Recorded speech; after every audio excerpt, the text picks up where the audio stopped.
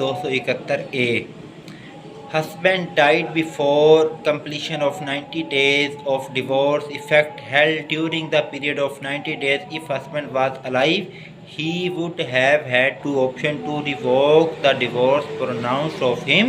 Procedure provided under law required reconciliation proceeding to be initiated, and only on expiry of 90 days of divorce was to be effected on the date husband died. Divorce having not become effective in term of section 7 Muslim Family Law Ordinance 1961, wife committed to be his widow and was entitled to inherit his property.